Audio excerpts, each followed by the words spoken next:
Wizara ya Maliasili na Utalii kupitia Taasisi ya Utafiti wa Misitu. Taasisi ya Utafiti wa Misitu Tanzania TAFORI inatakiwa kufanya tafiti zitakazojibu changamoto mbalimbali ambazo wakulima wa miti wanakabiliana nazo, hususan zile zinazojitokeza kwenye misitu yetu ya asili.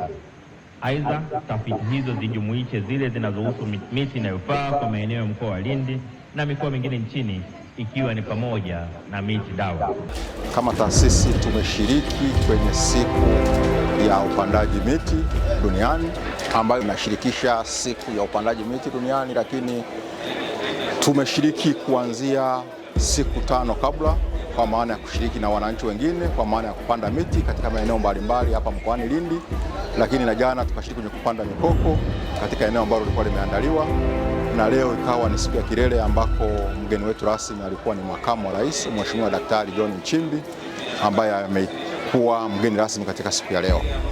TAFORI kwa mujibu wa mamlaka yetu tulionayo kwa maana ya utafiti wa misitu hapa nchini Tanzania, pamoja na kuonyesha tafiti ambazo tumezifanya, pamoja na kushiriki katika shughuli zote, lakini kazi yetu kubwa imekuwa ni kuonyesha tafiti zilizofanyika hasa zinazohusiana na namna ya kupanda miti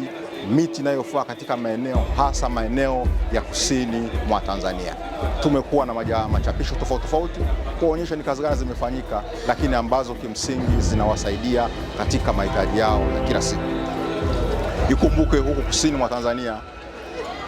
iko misitu ya asili mingi yenye aina mbalimbali za misitu ambazo tunaziita ni lesser known tree species, kwa maana ya zile ambazo bado hazijajulikana na hazitumiki kwa kasi kubwa sana.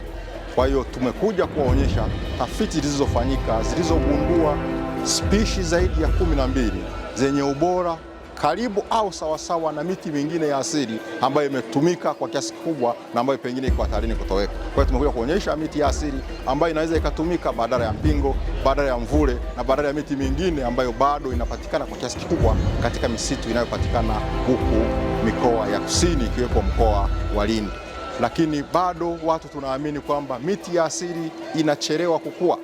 Tumekuja kuwaonyesha kwamba kwa kutumia teknolojia tulizo nazo za kisayansi, miti hii inaweza ukatumia vikonyo na mambo mengine ambayo unafupisha ukuaji wa miti hii ya asili tayari kwa matumizi mbalimbali. Katika siku ya leo tumepokea maelekezo ya Mheshimiwa Makamu wa Rais ambaye ameagiza Taasisi ya Utafiti wa Misitu Tanzania kufanya tafiti kwenye misitu ya asili, kufanya tafiti zinazoleta manufaa kwa wananchi, ambayo maana yake ni kwa namna gani wanaweza wakatumia misitu walionayo kuboresha maisha yao, kuongeza uchumi, kama thimu ya leo ilivyokuwa inasema kwamba misitu ni uchumi endelevu. Kwa hiyo tafiti zinazoweza kuwajengea uchumi ndizo ambazo tumeshazibaini na tutaendelea kuzifanya kwa maana ya kutekeleza yale maelekezo aliyosema. Lakini sio hilo tu, Mheshimiwa Makamu wa Rais ameelekeza taasisi hii kufanya tafiti za kubaini miti dawa.